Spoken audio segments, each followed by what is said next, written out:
Kidney দানকারী আপুকে তো আপনারা সবাই চেনেন। আপনারা জানেন যে উনি ওনার হাজব্যান্ডকে কিডনি দান করেছিল।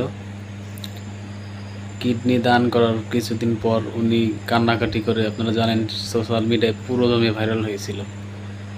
কিন্তু এর পিছনে লুকিয়ে ছিল আসল একটি ঘটনা, যেটি উনি গোপন করার জন্য ওনার স্বামীর উপর দায় চাপিয়ে দিয়েছিল যে ওনার স্বামী পরকীয়া করে অন্য আরেকটি মেয়ের সাথে চলে গেছে।